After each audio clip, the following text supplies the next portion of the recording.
상처 입은 자, 오늘은 상처에 대해서 얘기를 좀 해보려고 해요. 오늘 말씀을 목사님이 묵상하는데 이 시가 떠오르더라고요. 이 시를 아는 친구들이 있을 것 같은데 한번 목사님이 낭독을 해드릴게요. 제목: 흔들리며 피는 꽃. 흔들리지 않고 피는 꽃이 어디 있으랴. 이 세상 그 어떤 아름다운 꽃들도 다 흔들리며 피었나니, 흔들리면서 줄기를 곧게 세웠나니 흔들리지 않고 가는 사랑이 어디 있으랴. 젖지 않고 피는 꽃이 어디 있으랴. 이 세상 그 어떤 빛나는 꽃들도 다 젖으며 피었나니, 바람과 비에 젖으며 꽃잎 따뜻하게 피웠나니 젖지 않고 가는 삶이 어디 있으랴. 라는 도종환 시인의 흔들리며 피는 꽃 시입니다. 자, 우리의 인생이 이 꽃들과 같아요. 흔들리죠. 상처를 입죠. 그러면서 살아가게 되죠. 또 그것을 통해서 성장하죠. 그래요. 우리가 살면서 이런저런 상처를 입는다고요. 자, 몸에도 상처를 입죠. 근데 작은 상처는 어떻게 됩니까? 세포가 재생하면서 회복이 돼요. 근데 큰 상처는요? 큰 상처는 흉터가 되잖아요. 우리 마음도 마찬가지입니다. 마음에도 상처가 나요. 상처가 나는데 작은 상처는 자고 일어나면 회복이 되는데 마음의 큰 상처는 오래 남아서 우리의 삶을 괴롭혀요. 상처. 자, 근데 우리가 이 상처를 다른 관점으로 바라볼 수 있다는 것을 지난주에 배웠죠? 약함이라고 쓰고 뭐라고 읽습니까? 강함이라고 읽죠. 자, 상처라고 쓰고 타인을 이해하는 감각이라고 읽을 수 있다고요. 우리는 상처투성입니다. 그러나 이 상처를 재해석해내야만 해요. 오늘 본문에도 상처 입은 한 사람이 등장하는데요. 다윗입니다. 다윗. 상처 입은 다윗. 그러나 하나님은 이 상처 입은 다윗을 그냥 두고 보지만 않으셨어요. 하나님께서는 상처 입은 다윗에게 찾아가서 하나님의 일을 행하셨죠. 마찬가지예요. 우리들도 상처가 참 많아요. 그러나 하나님은 우리에게 찾아오셔서 하나님의 일을 하십니다.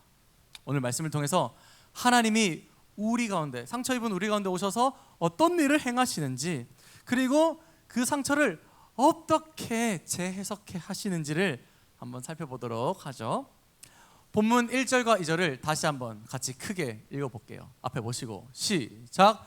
그러므로 다윗이 그곳을 떠나 아둘람 굴로 도망하매 그의 형제와 아버지의 온 집이 듣고 그리로 내려가서 그에게 이르렀고, 환난당한 모든 자와 빚진 모든 자와 마음이 원통한 자가 다 그에게로 모였고 그는 그들의 우두머리가 되었는데 그와 함께한 자가 400명 가량이었더라. 아멘. 자, 다윗이 지금 위치한 곳이 어디죠? 굴속이에요. 아둘람 동굴. 왜 다윗은 지금 아둘람 동굴에 들어가 있을까요? 예리한데? 자, 우리가 직전에 있었던 사건을 살펴보면 왜 다윗이 지금 굴속에 있는구나 라는 것을 알 수가 있습니다. 다윗은요, 사울에게 쫓기고 쫓겼어요. 사울이 왜 다윗을 미워했죠? 다윗이 백성들에게 사울보다 더 인기가 있었으니까. 그래서 사울이 그를 죽이려고 막 쫓은 거예요. 그 사울의 위협을 피하기 위해서 도망을 가는데요. 도망을 치다 어디까지 갔냐면 원수의 땅인 블레셋까지 도망을 치게 됩니다. 그래서 그 가드의 왕이었던 아기스라는 왕에게 몸을 의탁해 보려고 했어요. 근데 다윗은 유명인이었어요. 골리앗을 죽인 유명한 장군. 아기스의 신하들이 다윗을 알아보는 겁니다. 저 사람 골리앗 죽인 사람 아니야? 수군수군 되자 다윗이 겁이 났어요. 내가 들키면 난 또 도망쳐야 되는데. 그래서 어떻게 했냐면 다윗이 미친 척을 하게 됩니다. 아기스 왕 앞에서 또 그 신하들 앞에서 마치 자신이 다윗이 아닌 것처럼 침을 막 흘리고요. 일부러 막 벽을 긁고 미친 척을 하게 돼요. 겨우 살았죠. 자신을 죽이려고 따라오는 사울, 아무 잘못도 한 적이 없는데 너무나 억울해요. 또 언제까지 이 도망자 신세가 지속될지 모르는 그 막막한 심정, 또 원수의 땅에게 가서 목숨을 부지하려고 한 것도 참 비굴한데, 수치스러운데 그 앞에서 미친 척까지 했던 그 마음. 다윗은 지금 마음에 엄청 큰 상처를 입은 상태입니다. 그래서 이렇게 상처투성인 다윗은 마치 맹수가 상처를 입고 동굴로 들어가는 것처럼 깊은 동굴로 들어갔던 거예요. 표면적으로는요, 이 사울의 추적으로부터 도망을 치려는 것이었지만 어쩌면 이게 다윗의 내면 상태일지도 모르겠습니다. 다윗은요, 많이 아팠어요. 다윗은 너무나 속이 문드러졌어요. 그래서 자신만의 굴 속으로 깊이 그 누구도 찾아올 수 없는 단절된 그곳으로 들어가게 된 것이죠. 우리도 그럴 때 있잖아요, 여러분. 맞죠? 상처 입고 막 속상할 때 나만의 굴 속으로 들어가지 않습니까? 그래서 내가 다시는 나오지 말아야겠다, 내가 다시는 사람을 만나지 않고 내가 다시는 이 동굴에서 나오나 봐라 할 때가 있죠. 다윗이 딱 그런 상태였을 거예요. 상처투성이. 어쩌면 그래, 내가 이 아둘람 굴에서 아무것도 안 먹고 아무것도 안 하고 늙어 죽어야겠다 라고 모든 것을 포기한 상태일지도 모르겠습니다. 그런데 그 다윗에게 하나님은 놀라운 일을 하세요. 다윗의 굴에 사람이 찾아오게 하십니다. 자, 1, 2절을 한 번 더 보죠. 1, 2절 목사님 빨리 읽어볼게요. 그러므로 다윗이 그곳을 떠나 아둘람 굴로 도망하매 그 형제와 아버지의 온 집이 듣고 그리로 내려가서 그에게 이르렀고, 환난당한 모든 자와 빚진 모든 자와 마음이 원통한 자가 다 그에게로 모였고 그는 그들의 우두머리가 되었는데 그와 함께 한 자가 400명 가량이었더라. 하나님이 다윗이 머물고 있는 그 굴에 사람을 보내신 거예요. 근데 이 사람들에게는 특징이 있었어요. 자, 어떤 특징이 있었을까요? 2절 한번 보세요. 2절. 어떤 특징이 있는 사람들이 모였을까요? 바로 상처 입은 자들이 모였다는 거예요. 하나님은 상처 입은 자에게 상처 입은 자를 보내셨습니다. 자, 2절을 보세요. 환난당한 모든 자와 빚진 모든 자와 마음이 원통한 자가 다 그에게로 모였고 그는 그들의 우두머리가 되었는데 그와 함께한 자가 400명 가량이었더라. 아둘람 굴에 모인 이 사람들은 모두 상처 입은 자들이었습니다. 심지어 그들의 우두머리였던 다윗도 상처 입은 자였습니다. 하나님이 왜 하필 상처 입은 자에게 상처 입은 자를 보냈을까요? 그 이유는요, 상처 입은 다윗만 할 수 있는 일이 있었기 때문이에요. 다윗 그 자신이 환난당한 자였잖아요. 다윗 그 자신이 빚진 자처럼 막 쫓겨다니는 삶을 경험했잖아요. 다윗 그 자신이 마음이 원통해서 가슴을 쳐본 적이 있잖아요. 그래서 상처 입은 자들을 품을 수 있었던 것입니다. 네, 맞아요. 하나님은 다윗의 상처를 사용하기를 원하시는 거예요. 한 분을 소개해드리려고 하는데, 기독교 영화 중에 중독이라는 영화가 있어요. 네, 나온 지 꽤 된 영화인데 중독을 감독하신 김상철 감독님, 이분 목사님이신데 이런 분이 있었어요. 근데 이분이 자기 간증에서 자기도 젊은 시절에 굉장히 중독적인 그 자살 충동과 또 우울증이 있었다고 고백을 하더라고요. 그런데 하나님이 크게 만나 주셔서 이제는 그 상처와 아픔의 경험을 가지고 베델 회복 공동체라는 상담 센터에서 똑같은 처지에 놓인 중독자들, 또 자살 충동 느끼는 사람들, 우울증 고통받는 자들을 치유하는, 섬기는 그런 사역을 한다고 해요. 자, 보세요. 이 김상철 감독님이 상처 입은 자였기 때문에 또 다른 상처 입은 자를 위로하고 도울 수 있었던 것이 아닐까요? 이처럼 상처 입은 다윗은 또 다른 상처 입은 자에게 큰 위로자가 되어 주었을 것입니다.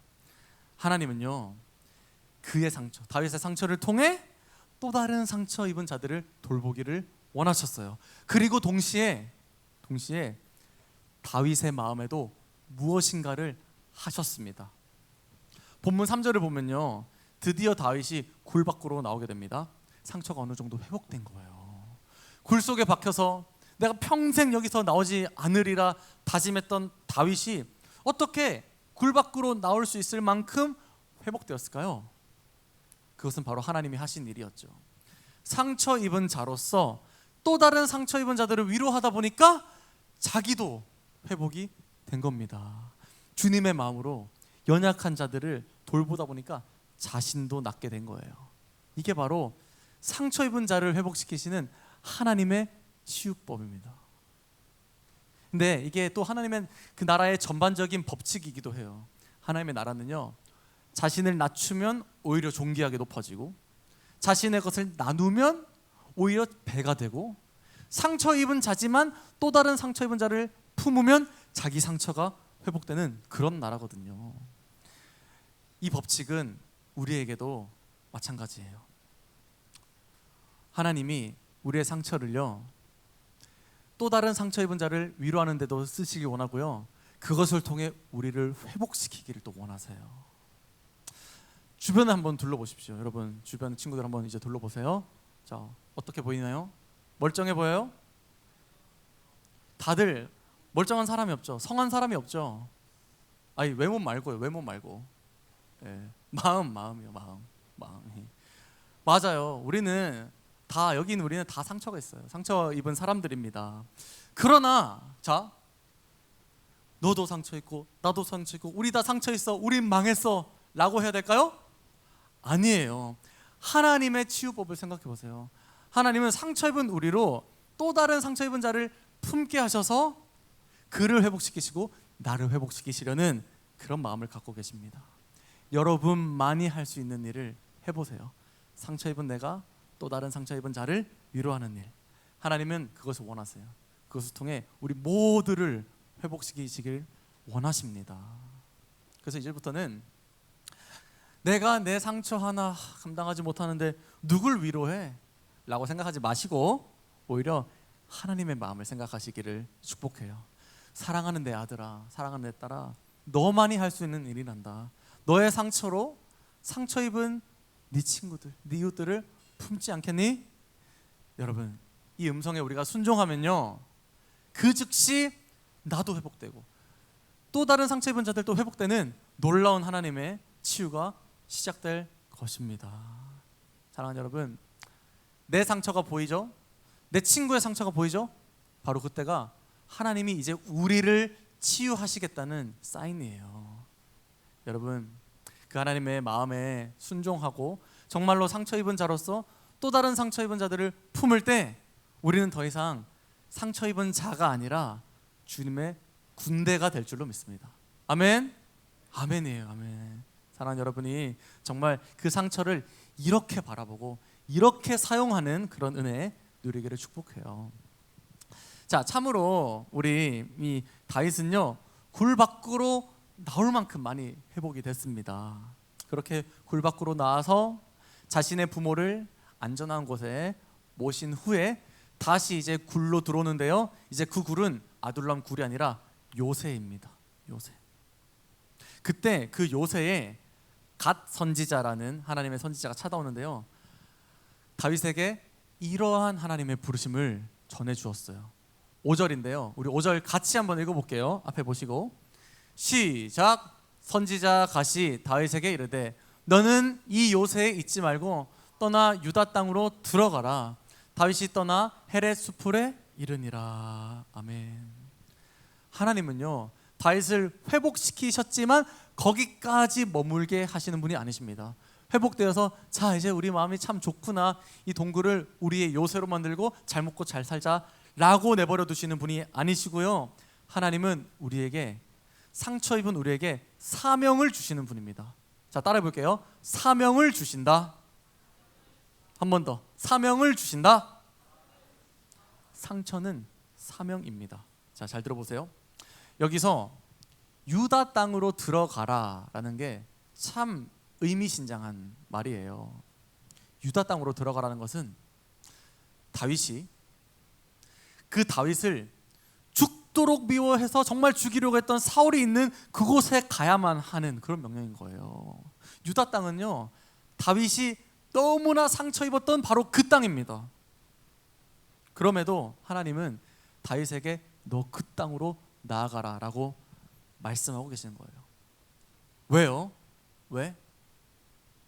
다윗이 또 상처받고 또 쓰러지는 걸 재밌어 하시는 분이니까? 아니죠. 그 이유는요, 다시 한번 다윗을 세우기 위함입니다. 다윗의 사명은 뭐였나요? 다윗의 정체성은 뭐죠? 다윗이 기름 부음을 받아서 이스라엘의 뭐가 되기로 했죠? 왕이죠. 다윗은 왕인데요, 지금의 다윗의 모습은 왕 같지가 않아요. 비참하죠. 동굴 속에 있죠. 그 다윗을 다시 왕의 사명을 감당케 하려는 하나님의 손길이었습니다. 유다로 돌아가잖아요. 다시 위험해질 거예요. 어쩌면 더 큰 상처를 받을 수도 있겠죠. 그러나 하나님은 다윗에게 그곳으로 가라라고 사명을 주고 계시고 다윗은 순종했습니다. 어떻게 순종할 수 있었을까요? 다윗은 이제 자신이 상처 입은 자가 아니라는 것을 깨달았기 때문입니다.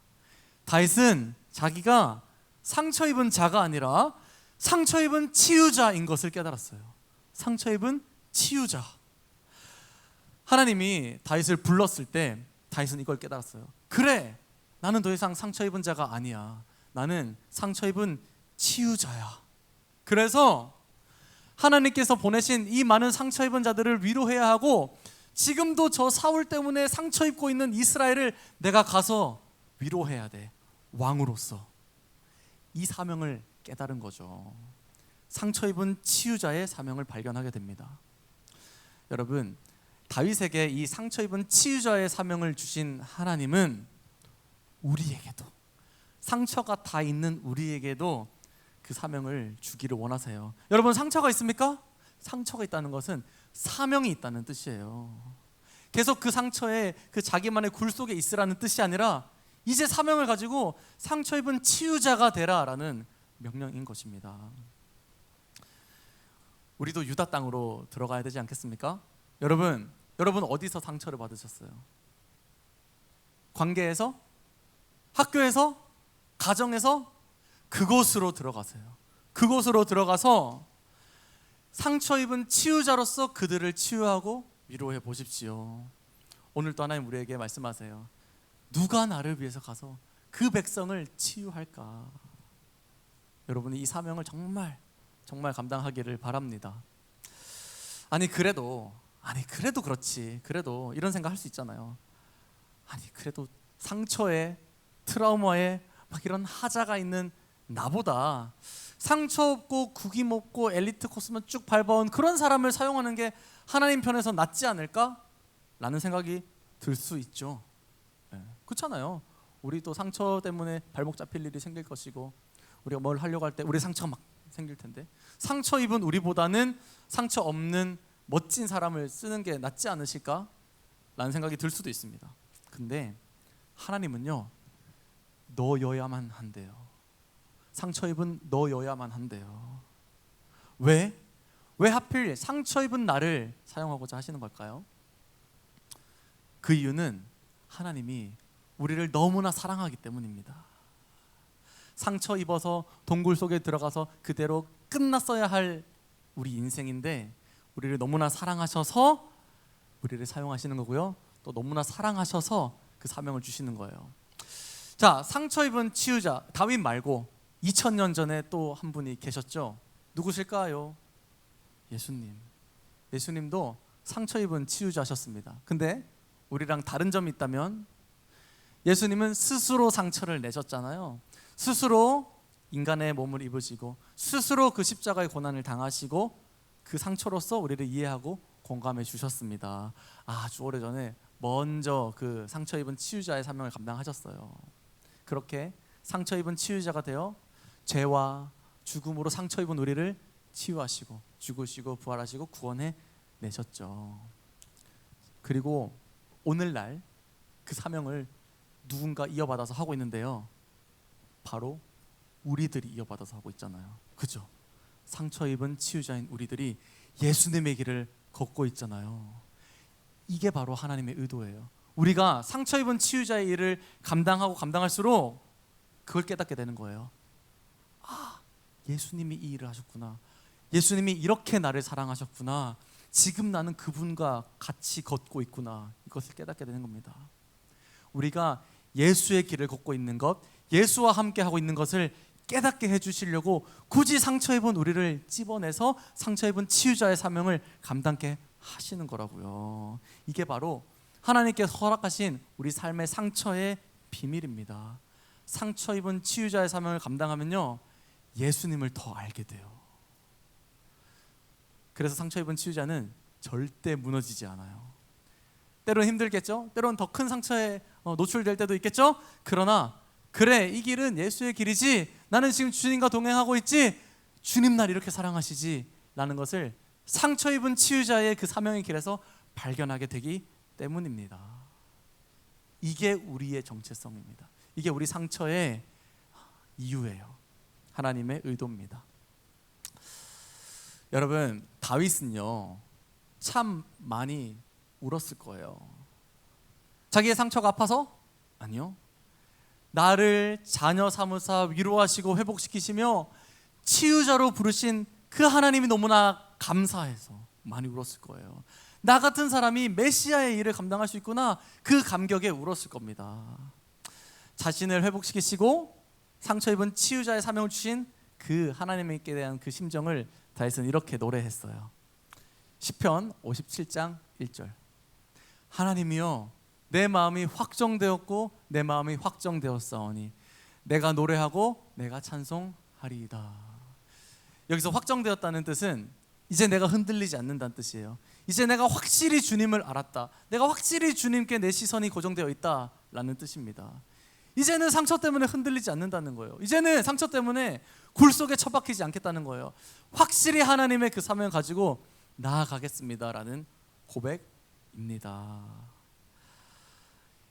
여러분, 다윗이 했고 또 예수님이 했던 그 상처 입은 치유자의 일, 이제 우리 차례예요.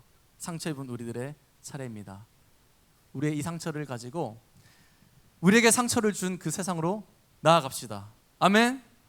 가서요, 예수님의 그 사랑과 복음으로 한번 가슴 터지게 그 세상을 품어봅시다. 우리는 그 길에서 하나님을 볼 거예요. 예수님의 그 깊은 사랑을 깨닫게 될 거예요.